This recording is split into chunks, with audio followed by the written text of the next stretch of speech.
Welcome to the Habits and Hustle podcast, a podcast that uncovers the rituals, unspoken habits, and mindsets of extraordinary people. A podcast powered by Habit Nest.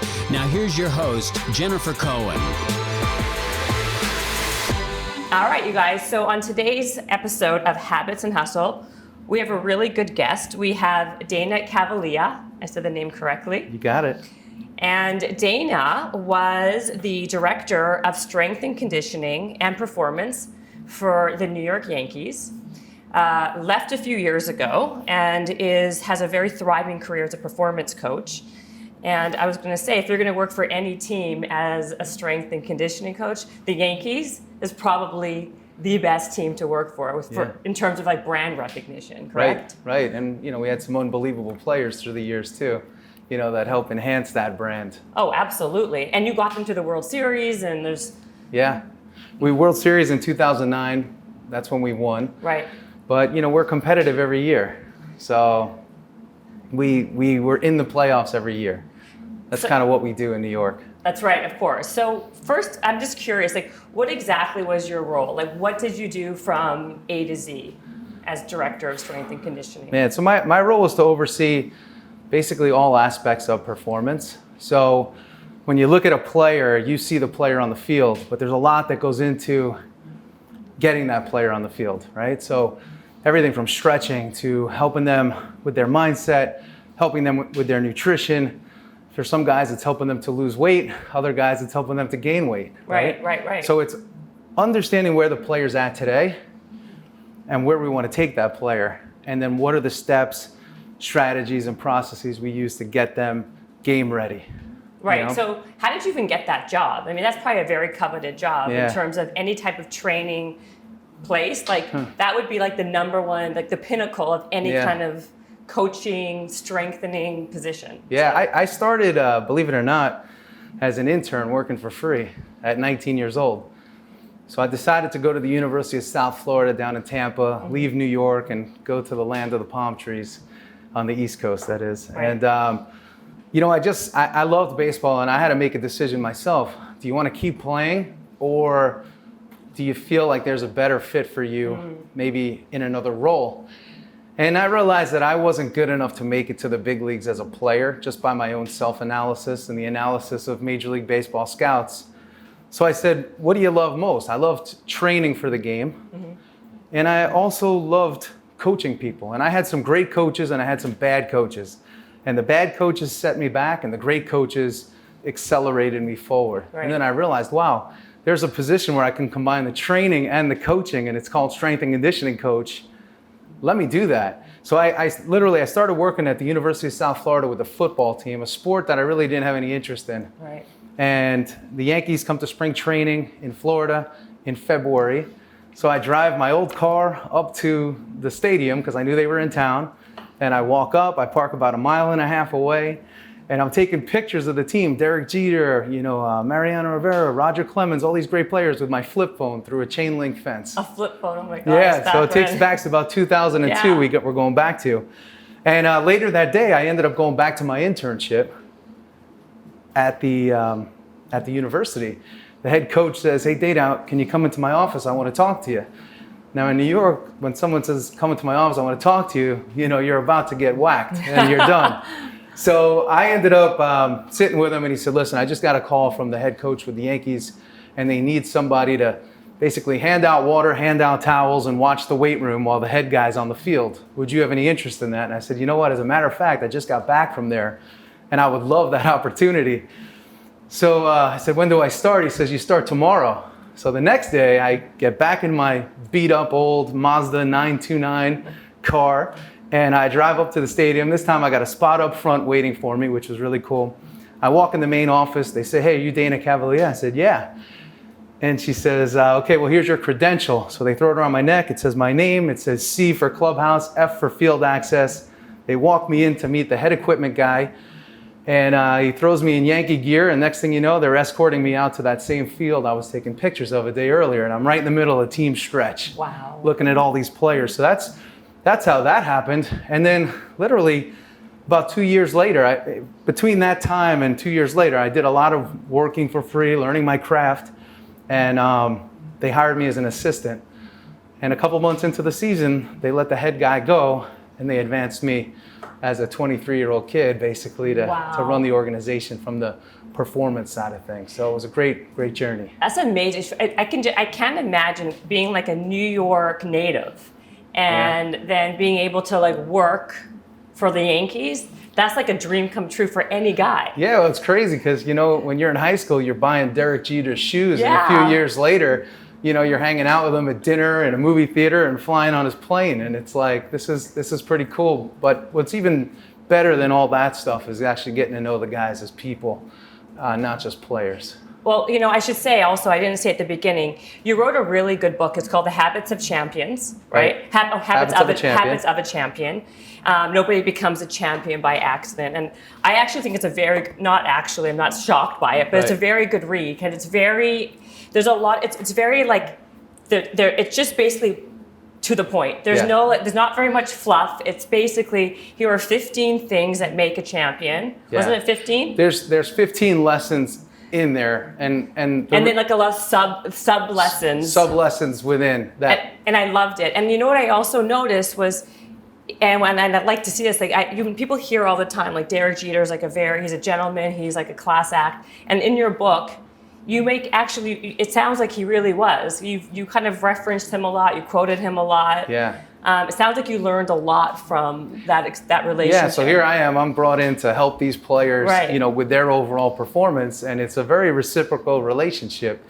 In that, at the same time, they're helping me with mine. Right. You know, like I said, I was a kid that was, you know, like any other kid trying to find his way, and when these guys were coming up into the big leagues, so I looked up to them almost as, you know, for me, my idols, right, in the world of sports, and now here I am, you know, having to coach them, but I'm also learning from them at the same time.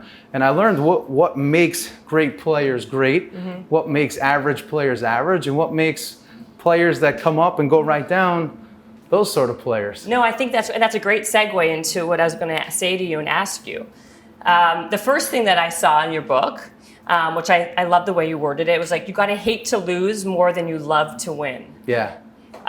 Let's talk about that a little bit. Yeah, so that's definitely a Jeterism, if you will. But it was something that I saw, what makes these great players great. And they had that chip on their shoulder.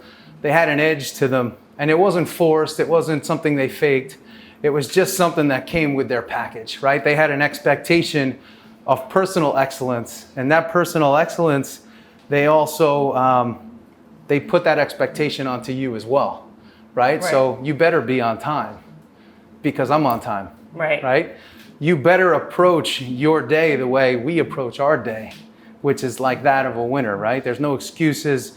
There's no, you know, it's very direct language that we use in sports. Well, you said, I think you said in the book something like, if someone doesn't respect your time, they don't respect you. Yeah. That's, I think you said that Derek Jeter was saying to you. Right. There was a time when I was waiting in a weight room in Boston, and I was waiting on a player, and I had Derek right after that other player.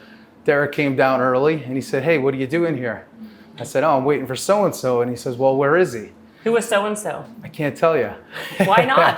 This is all part of the thing. You know, you're going to tell us. Yeah, it was actually one of our other marquee players. Was it A-Rod? It was A-Rod. It was A-Rod? It was A-Rod. And he's one of my close friends. Right. But in that moment, you know, in Boston, maybe he went out a little bit the night before or whatever. But we had an early appointment, and he didn't make it that day. Well, how long did he make you wait, or he just stand you up completely? Well, I got a text right around, I'd say I was supposed to work with a Jeter around 10. Right. And I got a text from Alex around 10, "Hey, are you available?" So I guess whatever happened. Right. But ultimately at 10 a.m. I had my session with the captain. Now, was there a lot of what was the relationship dynamic between A-Rod and Jeter from the inside? Yeah, from the inside. I mean, listen, when you come inside of our clubhouse, you know, you see all these tables where guys eat lunch together and they eat dinner together. Right. You're almost eating every meal together. And, you know, a lot of what was made up on the outside was not really true on the inside. You know, there's a public image that players have, and then there's a real image that players have. Mm-hmm. And for us, you never felt any rifts. You never felt that. And, you know, in sport, which I find to be very different than I say the real world and business, when there's a problem, we address it. And that problem is addressed, and then you're sitting at the same table having dinner together. So I've seen guys literally have fist fights with each other on the field during stretch. And a few hours later, they're having dinner together like nothing happened. So it's very raw, and it's very emotional. It's very intense. But then it simmers once it's addressed. You know, there's not a lot of passive aggressive behavior. There's not a lot of holding on. If I have a problem with you, I'm going to tell you. We're going to address it, and then the dust will settle, and it's business as usual. So that people don't really harbor resentment or animosity. No, because the undertone of all of it is that I have a respect for you and you have a respect for me, because we're the greatest in the world at what we do. We're the top 1%. We're professional athletes. 99% of the world is not. So we have a gift, and we know it, and I respect yours and you respect mine. That's the undertone that sits there. So when you're saying earlier about, you know, you got to hate to lose more than you love to win, right? And then you said something about, you know, the people who are made to be, who are champions, they have like an innate chip on their shoulder, right? That's what you kind of said. Right. I saw that another thing that you said that it says the ones who actually make it without just beyond their genetic talent often come from a situation of hardship and like a tough life because they never want to go back to that world. Yeah, and I've seen that in sport and business. I have some guys that I work with that are multi-billionaires that came from the streets of Brooklyn when Brooklyn was not what it is today. It wasn't in this Renaissance period or gentrification period. It was a dump. And it was a hard way to live and a hard way to grow up. And one of them was just telling me a few months ago they could still smell what the lobby smelled like in their building. And they never want to go back to that. Right. And in sports, you know, players that come from the Dominican Republic, they come from really poor situations. They never want to go back to that. What I found is a lot of players, they come from middle class backgrounds to lower income situations. And it just is something that's always in the back of their mind. That here is something that where I can have this great level of achievement, you know, financially. I can set my family up for generations, and if I don't make it, then I have to go back to that. Yeah. And I don't want to go back there. No, I see that all the time. It's like kind of like you need in order to build, and not always. There's always like an exception to every rule. I understand that, but like grit and character are usually like is a foundation of someone who had to like work really hard to kind of get to that point and like struggle and persevere. And you know, when you're usually like born with a silver spoon in your mouth, right? And like you were saying in the books, I mean, like, you know, if you're like if your family's driving around in a Tesla and you're doing this and what was the other what were you saying in the book? It was I'm trying to think of the exact example that you're going with. It was gosh, I can't. Something like, you know, you're basically like you're born to privilege. Yeah. You know, the chances of you making it to being that like and sustaining it. Right. Was it goes down. I mean, there's been research studies that have been done on this that talk about, you know, where you kind of enter, what your chances are for success. Right. You know, and there's different kinds of success. You know, if you grow up in a privileged situation, it doesn't mean that you're not going to make it. Right? You've already made it. Now you have to kind of reset your bar. And when I work with the kids of some of the business leaders that I work with, this is what we talk about. Like, hey, this is what your mom and dad did, but what are you going to do? Yeah, right? Absolutely. So it's not about, you know, if you come from a better situation that you don't have a chance, you just have to reset what it is that you want to do and determine what your own vision for yourself is. Right? Absolutely. So what would you say the one through line is from between, let's say, Jeter, everybody? They all have these character traits, right? Yeah. But what's the most fundamental quality that they all have? Yeah, consistency. And it's consistency in their actions, it's consistency in their words, and it's consistency in their behaviors. When you're around these people, they're never going to surprise you. What you're going to get. You know, they're not going to come in with one attitude one day and another attitude another day. You know, they're not going to just totally lose it on somebody because that's not of their cut. Right. You know, I have this saying where I say they ride the middle line in life. They don't get too high, they don't get too low. They stay right in the middle with little ups and little downs, but not enough to where you'd walk away and say, wow, what was that? I didn't expect that. I've never seen that before. Right. So there's a lot of consistency in behavior. and obviously their words. And like you just said, also never getting too high and never getting too low, kind of maintaining that like middle ground. I see that all the time too. I mean, people who make decisions from an emotional state, right, versus people who can like make a decision from much more of a rational, even Steven state, right? Right. I see there's a big there's again, there's like something you can see in someone's overall character when they kind of stay like long, kind of steady, versus these irrational behaviors, ups and spikes and down, like, because you can only sustain that behavior for so long, and then it gives other people. It's exhausting, but also other people don't learn not to trust you in that behavior. Yeah. I mean, the other thing that you said, I think was, I don't know if it was something. It wasn't from a baseball player, but one of your, I guess, private clients. Yeah. About like, there's three kinds of people. Yeah. There's right? Smart. Right. A smart person, a bad person, and a stupid person. Right. And stay away from the stupid person. Right. Exactly. Yeah. So he works with he's actually in the private equity world. Right. And he was with Guggenheim, and he told me this lesson, and I always enjoyed it. And because he's a professional negotiator, he goes around the world and courts the world's billionaires. Right. And basically tries to take their money so he could reinvest it into his fund. And he said, there's three types of people in this world, right? You have smart, you have bad, and you have stupid. He said, smart people, you know what you got, they're smart, right? Bad people, you know what you have, they're bad. Stupid people, they're the most difficult to negotiate with because you don't know what they're bringing, and neither do they. So they may say one thing and pivot into something else, and just in one meeting, they could put on many different faces. It's because they're inconsistent, and again, it's back to that point of you don't know what you're going to get. Right. Their behavior is not consistent, so then it's hard. It's like, but I would say I always say the worst kind of person is a stupid person, right? Because you can't rationalize with that kind of person. You can rationalize with the smart person. You can rationalize with a bad person. Yeah. But the stupid people, you're right. But then how do you know? If somebody's stupid? How do you know if somebody's truly stupid? Yeah. I mean, and it's up for your own interpretation of what that means. But I think, like, if you think about your day and your life, you're typically going to have a very similar type of person that you're around. And then all of a sudden there's this person that sticks out, right? And that person sticks out. They're either sticking out because they're brilliant and you're like, wow, this person's really something.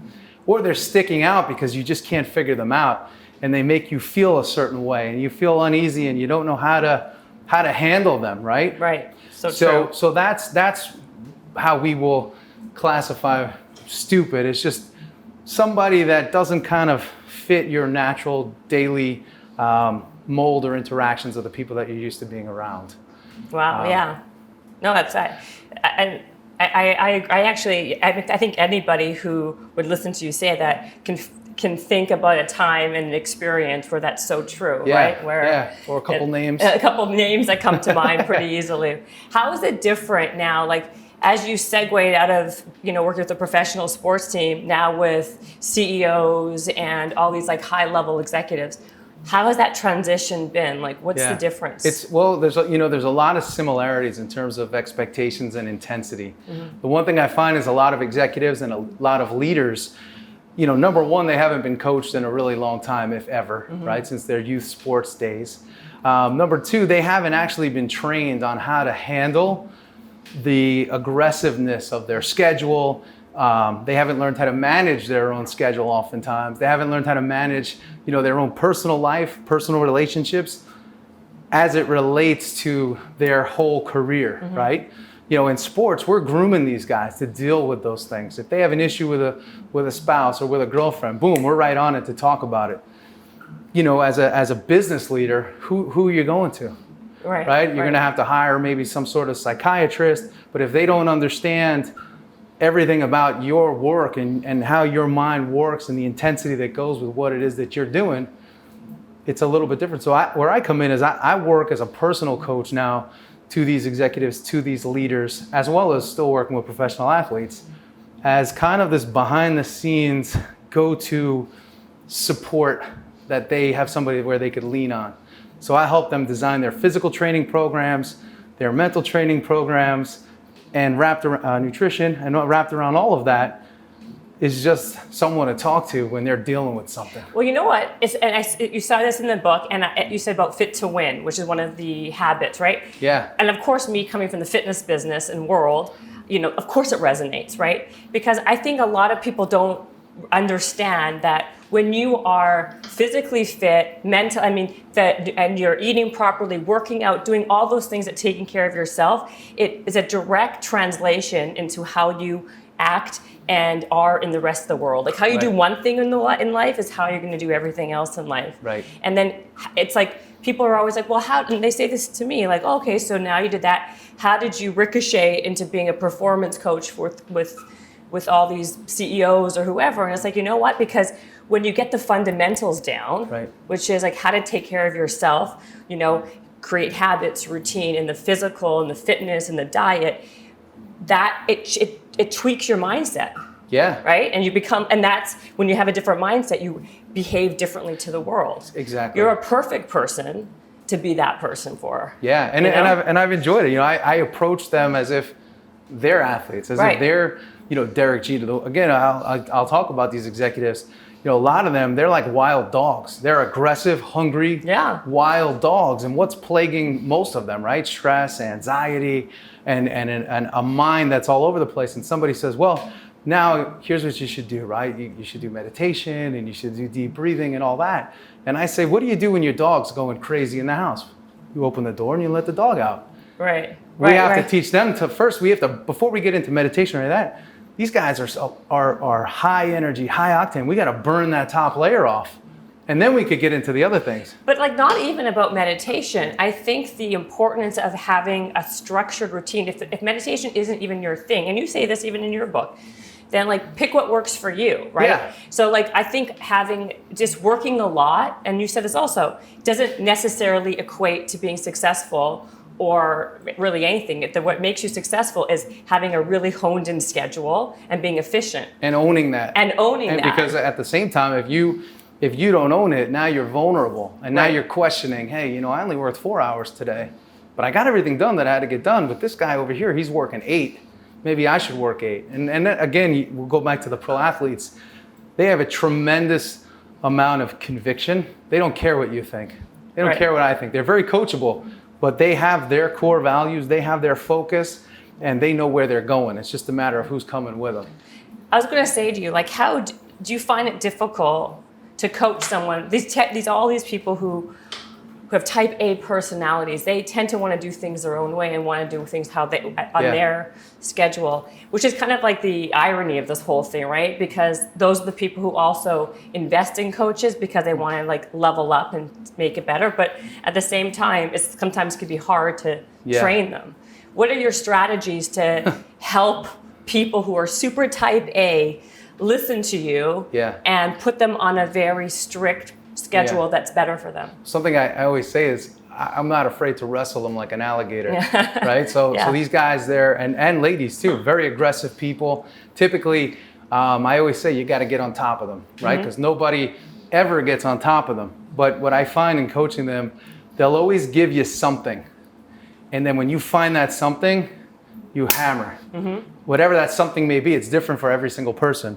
When you're talking with them and the one thing, they're such straight shooters that if you catch them in their own bullshit and you hold the mirror up to it, you can pause them for a second.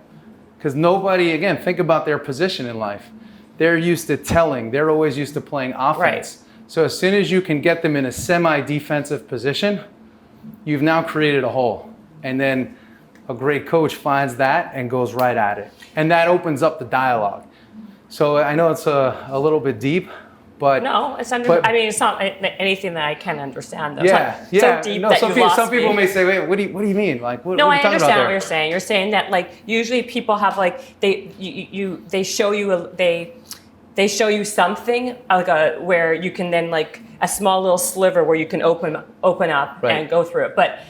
A lot of times people can be super defensive, right? It depends on how self-aware they are or how much they can listen to. Yeah. I know that a lot of times I've worked with people and no matter what, they want to do what they want to do, and they have a very strong conviction when it comes to that. Well, So part two is I have a strong conviction too, in that I don't have to work with you. Right. So then I can leave. You walk away. You don't own me. Right. Right. So nobody does. Right. I own myself. I own my thoughts. I own my action.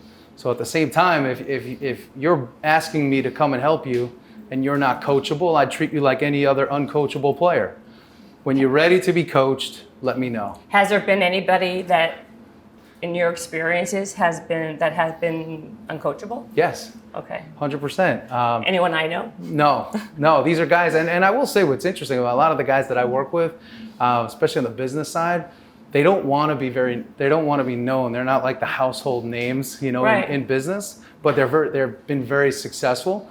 But some of them, they're just not in a place where they say they're open, but they're not open. Right. So ultimately, at that point, you just leave and say, because part of when you're building a business, you're building the business that's right for you, and you have to build a business that has the people that are also right for you. Because in order to build your own brand, in order to build any brand, you have to have fans, and you need people to take to your words and take to your coaching, so then they could go out and be great billboards for themselves and for the coaching. So let's talk about Derek Jeter versus A-Rod. And the only reason why I'm bringing those two up are because they're the most well known to me. Right. And I want to talk about how was their work ethic different? It was pretty simple. Were they different at all? Different from each other. Alex was much more of a guy that he always wanted to do more, because that more made him feel more prepared, right? It made him feel more secure in his ability to go out on the field and play. Right. A guy like Derek Jeter knew exactly how much he needed, and when he hit that point, he stopped. It wasn't about, well, I have to do more, and more will make me more prepared. He knew exactly what he needed in order to be prepared. So that's interesting, because you're saying that did A-Rod work more? So then the whole thing about time, he thought the more time he put in would make him more successful. Right. So Derek Jeter worked smarter. He was more efficient with his time. Well, I think when you kind of peel that back, the thing for Alex was, I think he really did need it, because I believe that his mind was much more active than a guy like Derek. And he used that extra work to actually keep him calm, right? But it wasn't actually excessive amount of work. It was probably 20% more than a guy like Jeter. But again, every person, every player is unique. But these are people who are naturally, like we were talking earlier, they're genetically dispositioned to be champions too. Right. They had a natural innate talent, and then they hone their talent, right? Now, let's talk about somebody who we said earlier, who maybe wasn't as gifted genetically, but then because of their consistency, their work ethic, their discipline, their conviction, was able to become a superstar. Right. So we have a player in New York now. His name's Brett Gardner, right? He went to a smaller college, wasn't a high draft pick, but he's had a long career, 10-year career, which is unheard of, because he's probably 5'5", 5'6". So he's a small guy, he's a speed guy. But a guy like him, he's got a very, very strong mind. He's very willed to go where it is that he wants to go. And that's his greatest gift. He was naturally born with a great body. He was naturally born with speed. He's not into training that much, but he grew up working on a farm. So he has what we call farm boy strength, right? So a totally different profile. So he was able to What's farm boys? What is that? It's just guys that are naturally strong, right. The strong joints, strong tendons, from basically growing up with manual labor. Right. Like physically strong. Physically strong. Yeah, not right. weightlifting strong, right. not gym strong. When they go in the gym, they're not that strong. But their body, it feels strong. Right. They have just this strength within them. Well, it's also because they were bred that way, right? Yeah, exactly. Yeah. It's like Kentucky horses. Yeah, exactly. Same thing. Same thing. So they were born that way. So that's an example of a player that definitely doesn't have the same talent profile as some of the guys that we're talking about, But through consistency, through his own work ethic, and focus on where his holes are in his own game, he's actually focusing on those. Yeah. That's how he's been able to maintain performance. You know what I find also super interesting is in like today's time, right? You have in the wellness space, you have so many different modalities to basically get to the next level. You have all the different like red light, near infrared, red light, infrared saunas. You have cryotherapies. You have ice baths. You have all these things. You have I can go on and on. Yeah. Like you have the intermittent diets, all the different fads and diets. But at the end of the day, you have hyperbaric chambers. I can go on. Yeah. IVs. But really, and you said this in your book, how really to be the best or to be a champion, it's usually the most basic shit that you need to master and just do it over and over again. Like, do you think that everything that's kind of like evolved and happened over the last, lately of the last 5-8 years, let's say, is kind of superfluous nonsense? Yeah, I do actually. A lot of elite players, it's funny that you say that, because I would bring in what I would classify as like a gimmick, right? Yeah. And these elite players, the Hall of Fame guys, like, come on, man, right. What are you doing with that? Get that out of here. I'm not using that. Get that away from me. I'm not using that. Right. They're just not into it. They don't subscribe to that. Now, what I say is this, right? Every person, every player is different. All these different modalities that are out there, those are just tools. And at different times, you need different tools. Just like if you're building a house or you're building anything, you need different tools for different things. And that's the way it works. Right? So cryotherapy, some guys actually may get too stiff from that. They may hate it. They may have an adverse reaction to that level of cold. Right. Right? There's still questions that say, does this even work? Right? Right. Because a lot of these things, by the way. Exactly. So I have a buddy who's a doctor, and he's like, listen, the IV, he goes, most of that, you're just going to excrete anyway. Most doctors do say that. Yeah. So when you start to look at all of these things, you say, okay, what are the essentials, right? What do we need, right? I said, okay, well, if you're training an athlete, we need to make sure that they're strong, they're powerful, they're flexible, they're mobile. So those are the key things that we focus on. Right. From their mindset standpoint, they have to be positive. They have to be, they have to believe in themselves, right? These are key principles. So let's focus on those things, right? When they get down, we have to figure out ways to lift them up. So these are the basics when it comes to fueling. How are they reacting to certain, macronutrients versus others, certain ratios versus others? So we figured all this stuff out, and then we say, hey, this is what works for you. Do you believe in this? Yes or no? If not, we modify, we pivot, we find what works for that person. But it's not looking for what's the next tool. It's actually looking at the person and saying, hey, what do you need right now, in this moment, today? Right. I feel like a lot of things become other directed and noise, right? Because instead of like kind of just staying on program and just staying with the fundamentals. And like a lot of the super athletes I've spoken to, worked with, or whoever it is who achieve and succeed at like an extraordinary level, they're like, oh God, here you go again, Jennifer, with another ridiculous thing that we should be incorporating. Like someone else is where I'm like telling them about a new modality. They're like, I don't care. I just do. I do what I do. I eat the way I've been eating for 20 years, and it's been working for me. And like they're at a higher level than most people. Yeah, and there's some players that we found that they play better heavier. They play better with extra body fat, right? And if you look at them, you say, hey, that can't be true. We're trying to create this ultimate sculpt, and we've seen players throwing fastballs at 98 when they're at one weight, and they're throwing it at 95 when they're at another weight. That's a problem. That's a big problem. Right. When a guy's fastball drops 3 miles an hour. Well, baseball's different though. Like I'm not going to sit here and pretend that I'm like the biggest baseball fan in the world because I'm not. But I know the basics. And I find it to be like a different sport though, because looking, like you just said, looking at people who play baseball, they don't look like the most like fit and sculpted athletes, right. But it's again, like you were saying, it's about like, just because that doesn't mean anything, right? You could have a lot of power and strength, but have 30 pounds extra on you. Just everyone's different, and like every sport, you train differently for. Exactly. Yeah, every sport you train differently for. That's the bottom line. And then I ask average people, hey, everyday people, civilians. People. Yes. Yeah, civilians. Yeah. How do you train?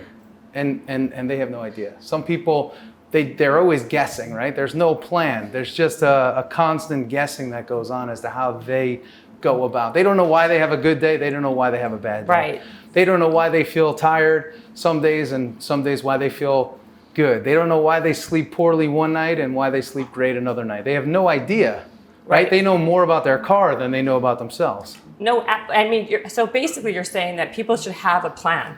It doesn't matter how fancy the plan is. Usually the most basic plan is fine, it's but the have plan some for you. kind of plan. And it has to be a plan for you, right? It's like, we read so much about diet, right? You have to get in your greens, and there was the kale revolution that was gone on. Coconut oil. You have your t-shirt that says kale and all that. And at the same time, if I put that in your plan and you hate it, you're never going to eat it. Right. So it's not going to work for you. So whatever the plan is, it must be curated and individualized to you. That's all that matters. Absolutely. That's why people are always like, what's the best exercise to do? Whatever one you're going to actually do is the best exercise to do. Yeah. If I tell you to go kickboxing and you absolutely hate it, you're never going to do it.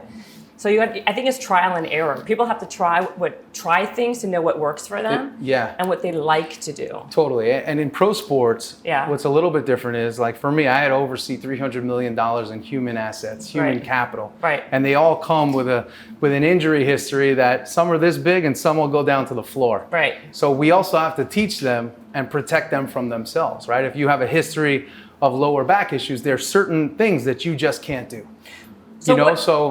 I get that. So walk me through a day in the life of training these people, these professional athletes at that high level from beginning to end. I know you say stretching and this and that. I want to know exactly. Yeah. So what we do is when we first get our players in for the year, right? And what we do is we do a thorough assessment and evaluation, everything from postural analysis to how much joint range of motion you have. We actually measure your shoulders, measure your hips, measure your torso rotation. We measure it all. And then what we do is we begin to classify the player. Where are they at the highest risk and where are they at the lowest risk? And then what we do is we tailor and design programming to focus on where the highest risk factors are. Because again, some of these guys, one at bat could be worth $75,000 to $150,000. So if he doesn't make a few at bats that night, it could cost the team $500,000. Wow. Right? Or during that week. Right? So we have to really be aware of that. So where's your weaknesses and what are your natural strengths, right? So what we do is we get all this data, we cross-reference that with their previous injury history, and then what we do is we create these custom tailored plans. So where does it begin, right? For me, it always begins with soft tissue. What's the quality of your soft tissue? Where do you have disturbance? What's going on in your soft tissue that may be limiting your hip range of motion? So we actually work on their soft tissue with our hands, with our elbows, with different, manual therapy. We do a lot of manual therapy. So every player, we have a custom plan. They come in, boom, we hit their manual therapy. From there, we take them into their core development. We take them into their prehabilitative protocols, which are injury prevention-based protocols based on our assessments and our evaluations. Then from there, we condition them, and then we get them into a strength-based program that's specific to them, and then we recover them after the game. So wow, this is a process, and we just execute that process over and over again. So how many hours a day in training do these people? Well, if they're just going to come in and do their manual therapy and some of their, prehabilitative work, they could be in for maybe 30 minutes. But what we do is we try to get a full program at least 3 days a week. And in the off season, it expands out to 4. So these people so the teams don't work out together. Like you don't train everyone together. Everyone's individual. Yeah, everyone's an individual. But so while in season, because you're saying, I train Derek at 10 o'clock and I train A-Rod at 9. Do you do I would imagine, this is how I would think you would do. You'd be it was like any other kind of situation where you'd be I'm training this person from 9 to 10. This comes up from 10 to 11. You had to like a schedule where you have an hour workout with each player. Yeah, so it's kind of like they actually like drip in. Right. So starting from, don't forget, we have a 7 o'clock start time on a game. Right. So they get in, guys are getting in 1:30. But that's game days. I'm talking off game days. Well, the thing is, in baseball, we play 162. I know. So we play almost every day. So that becomes your schedule. But what I did was, so let's say I spent 20 minutes with you on your manuals therapy. Yeah. Well, not every player needs that, right? So if we have a 25-man roster, let's say only half of them need manual therapy. That's 13. Okay. So, or 12 and a half. Right. And it's 20 minutes a person. And I may need this person every other day. So it's not as much. So once I do the manual therapy, they know their plan after that. And they do it themselves? They do it themselves, but we're all in a very small and contained space. Right. So do you have other people who work, did you have other people who worked underneath you who were like, okay, you're going to be working on this guy and that guy? Yeah, we had different like minor league coordinators and coordinators as well that were there. So it's, and it's a team-based approach. We have a great athletic training staff. So there was a team of us, but I quarterbacked the performance side of things. Right, right, right. You know, and now when you work with the non-pros and you're working with these elite executives, right, you're introducing them to something like this that they've never even thought of before. Because for them, in their mind, is like, do I do Soul Cycle today, or am I going to do some sort of spin class? Right. Should I do yoga? What should I do? Right. You know. And what do you? And so, by the way, what do you do? What's your daily routine? What's my daily routine? Yeah. Well, one thing I try to do every day is I try to get. It's like my own little therapeutic walk. Right. That's like a big thing for me. Just kind of where I get to unplug from my tech and I get to just be, right? So that's a big thing. And I love cycling is something that I really enjoy. And I actually just picked up, because I do have a history of lower back issues, just from lifting like a clown when I was younger. Right. I started to do Pilates. Oh, okay. Yeah, reformer-based Pilates. Right. And that's been really, it's been great, actually. Do you wake up at a very specific time every day, or? You know, when I travel, I just say this: the first thing I do is my exercise, because there's days when I travel, like here we're on the West Coast. Right. You know, tonight I land at 11 in New York, and then I have to get back on that time. So my rule is the first thing I do is exercise, and I like the last thing I do to also be something physical as well. So I try to split my day like that, and then somewhere in between that I put a walk. So you do 2 workouts a day then, or? Yeah, I do. And plus a walk? Yeah. Okay, So but then you have to understand also how I typically break up my day. Right. So I believe in working in 90-minute blocks. So I only do 4 90-minute blocks a day. I do 90 minutes, break, 90 minutes, break, 90, break, 90.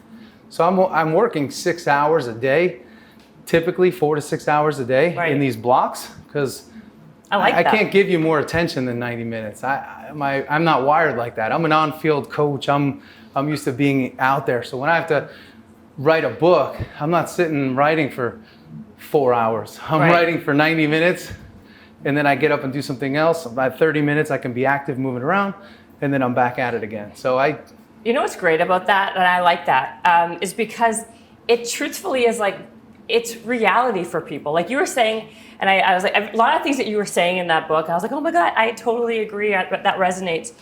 In someone's total day plan, between, if they wake up at an 8 to 6 day, probably they'll work, like maybe like they'll get 2 or 3 like solid work hours. Yeah. They're like mostly scrolling on their phone, they're like texting their friends, they're like talking at the water cooler. Like how much of that real 8-10 hour day do you spend with really working? Right. So like I think it would be so much better if like people had that like come to Jesus moment, even in corporations, and they're like, you know, this is like human nature a lot of times, because you can't concentrate for 12 hours. Can't. It's impossible. It's impossible. So like to have that, then you're actually more efficient with your time in these 90-minute blocks. I'm sorry, 90-minute blocks. 90-minute blocks. And you know, just kind of coming full circle again on how I wrote the book.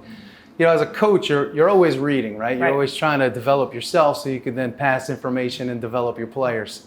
And I started to read all these books, and I said, I mean, these are theory-based books. These are classroom-based books. These are not real life case study books. So I said, okay, I work with the best in the world in sports and business, and they don't do what these people are saying to do. I said, so I'm going to write a book that's not just a book. I want it to be a handbook to where you can reference anything in there and it'll have some direct application. That's what I was thinking. To your life. And Direct it wasn't meant, it's meant to be written in a sports tone. It's meant to be real. It's like we're conversing. Worked. Yeah. Yeah.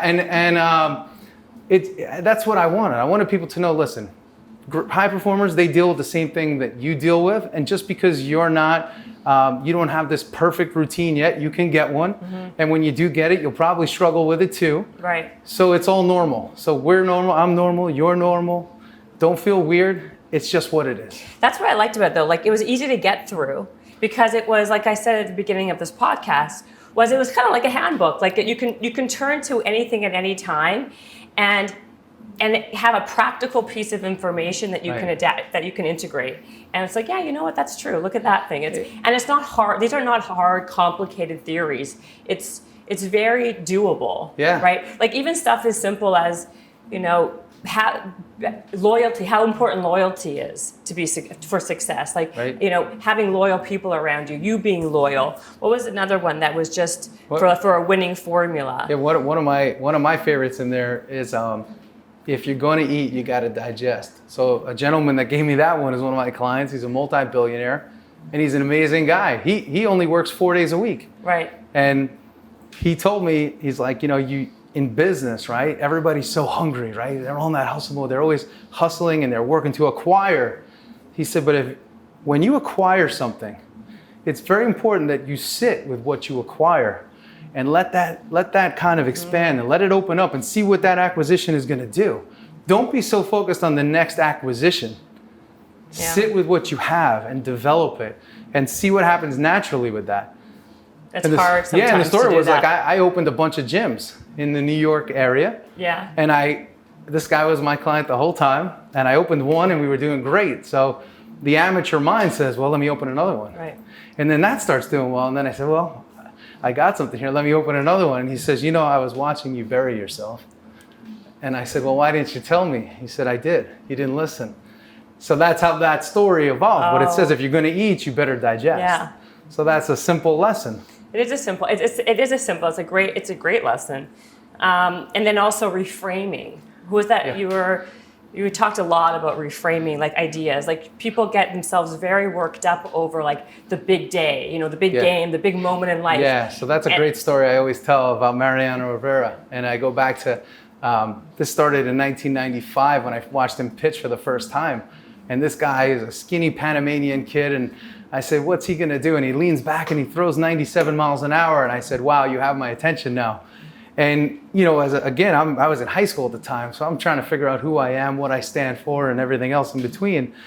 And I see this guy, and I say, man, this is an incredible player. So years later, I actually got the chance to coach him for a large amount of his career. So here we are. We live in the same county, just a couple towns away, up in Westchester, New York. And he calls me up. He says, hey, can you come over to the house? It's in the winter. I need you to stretch me and work on me. So I go to his house. We're in the basement. We're just talking. And I said, you know what? It's time. I got to ask you this question. How do you do it? Like, people say you have ice in your veins. People watch you pitch in the biggest situations and you have no fear. And the game's on the line and everything. How do you do it? And he says, buddy, I do 3 things. He goes, number 1, I slow everything down. Number 2, I quiet the noise. And number 3, I throw 1 pitch at a time. He says, that's it. He says, you see, I don't pay attention to the externals. He says, because I don't let them inside. He says, I control what's inside of me. I control how I respond and how I react to things. He said, so if I don't acknowledge those things, they're not real. And I said, well, what about the big situations? Game on the line, World Series. And he says, buddy, every situation is the same. We decide what we give life to. So that was a very defining conversation for me, because I said, how many things do I pay attention to that get me totally worked up? Mm-hmm. And when you understand that concept, you decide what gets you worked up and what doesn't. Right. So people say, man, you're very relaxed. You can decide what it is that you get elevated from. Now, does it take work and does it take practice? Yes. Are there some people more gifted at this naturally than others? Yes. But ultimately, if you understand that fundamental concept, very few things will get you nuts. No, I think that like anything, you got to practice anything to get good at it. Yeah. And that's a great example. You can keep on talking yourself into remembering those things, right? Yeah. Remember that if you just reframe that, and that's a great piece of advice from him, because how many times have I gotten myself in a really shitty situation because I've worked myself up, or like you become so overwhelmed by the idea of something that can be so simple that you end up doing nothing. Yep. Right? And here's something you can kind of pair with that.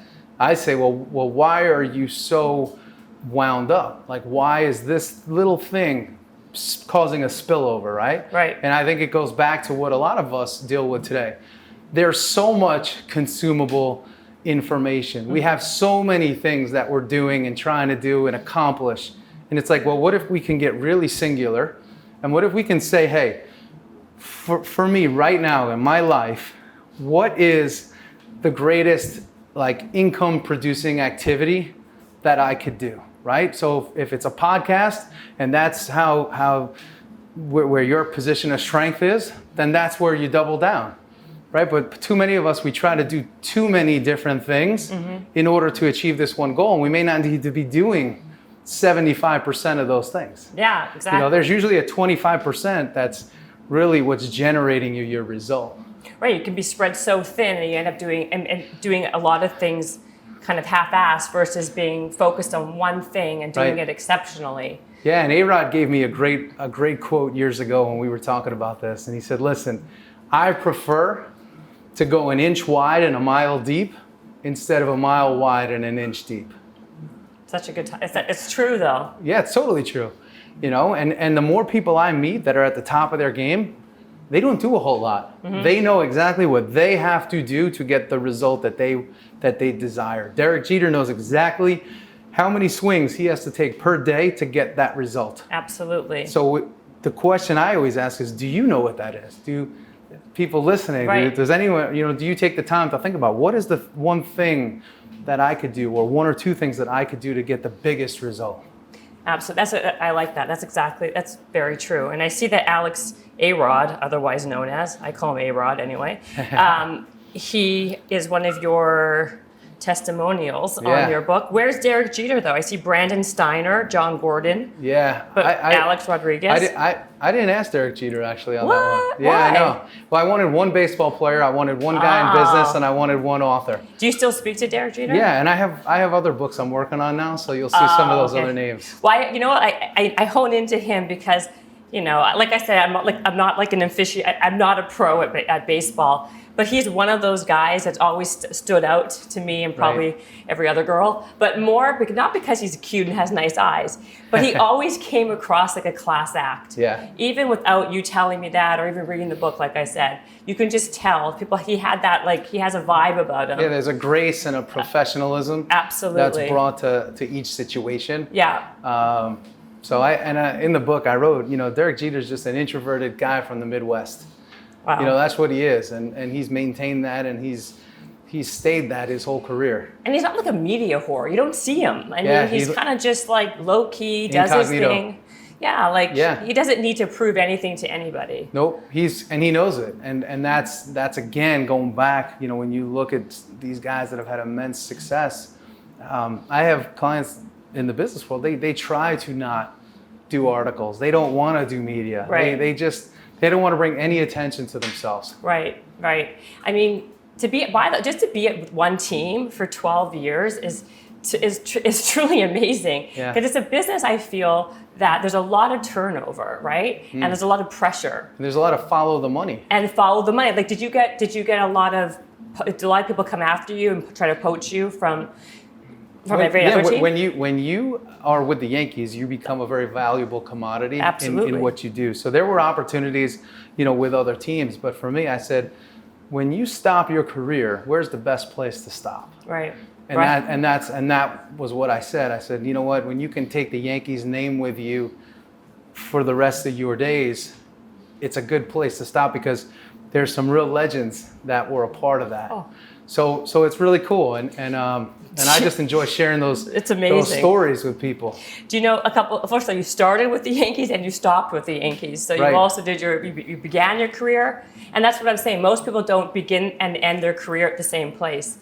And I guess with the Yankees, I had a boyfriend like years ago who I still am friendly with, who is so fanatical about the Yankees. He's lost relationships, friendships. Like, it's unbelievable. His whole life is revolved around. It's amazing. And he's not the only one. Yeah. Wait, you see these diehard fans. I know the team, we just signed and acquired a big-time pitcher last night.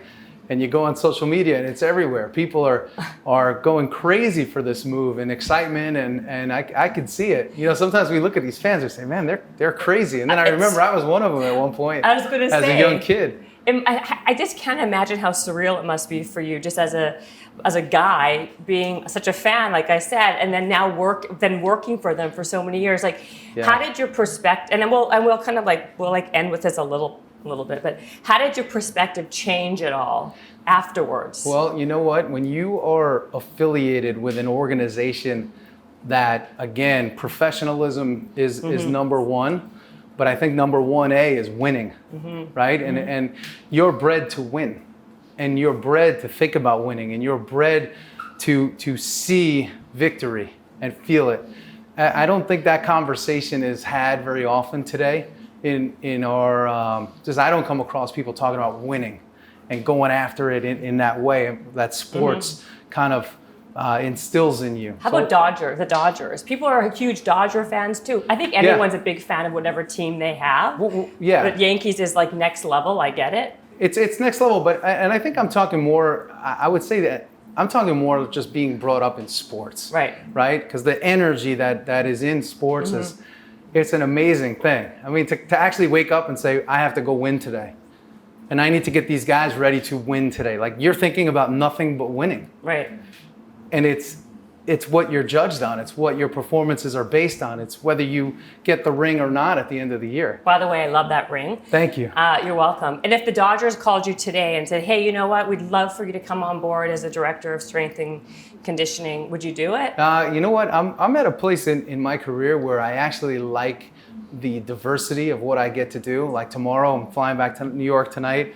I have to fire up a sales team, for a $200+ million company. I love that, right? That's awesome. And then the next day, I have to personally coach a hedge fund private equity manager. I enjoyed that.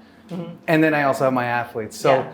I would do more on the consulting side, more so than day-to-day operations. Got it. So who are some of the athletes that you still work with?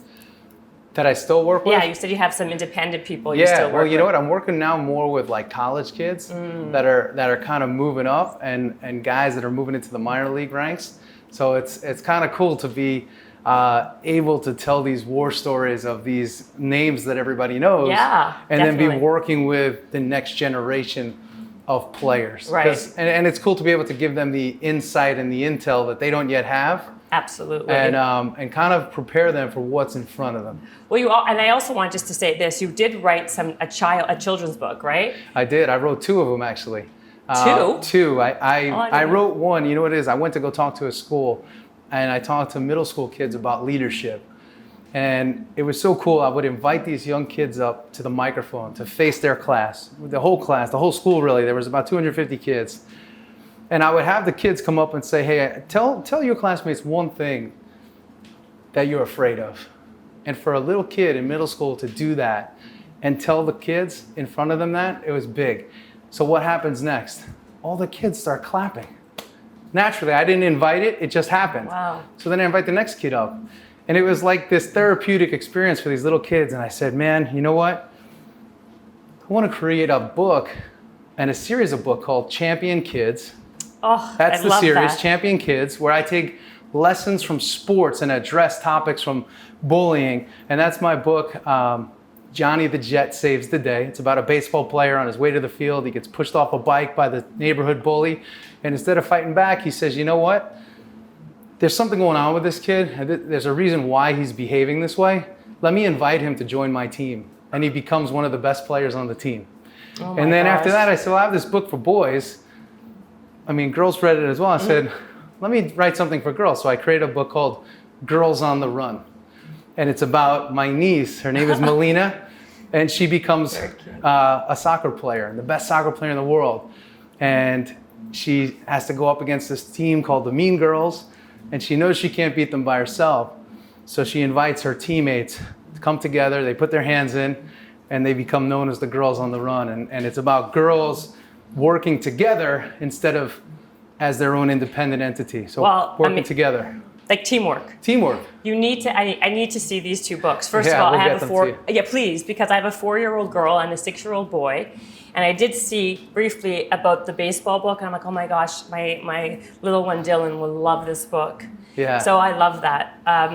Well, this has been really enjoyable for me. I hope you had a good time. Thank you, I did. You know, I mean, I know I made you walk for over an hour, but you like to walk. I had to get it in anyway. I was going to say. Now I check my box for the day. I was going to say, you usually do 2 workouts. This is perfect. You're welcome. Thank Woodway. This has been great. So your book is called, for those of you, the book is called Habits of a Champion by Coach Dana Cavalea. Yep. Good. There you go. How do people find you? My website, danacavalea.com, and I write a daily blog all about this sort of stuff, leadership with a sports angle, and it's a lot of fun. We have a nice little community, and the book is on Amazon. Well, that's it. This has been a real delight, honestly. Thank you for coming on. Habits Thank you very much. Thank you. And how many calories did you burn? Press the white button. The white button. 159. All right. So, all right. Got a little more to do to get breakfast off. Thanks, Dana. Thank you. Habits and hustle, time to get it rolling. Stay up on the grind, don't stop, keep it going. Habits and hustle, from nothing into something. All out, hosted by Jennifer Cohen. Visionaries, tune in, you can get to know them. Be inspired, this is your moment. Excuses, we ain't having that. The Habits and Hustle podcast, powered by Habit Nest.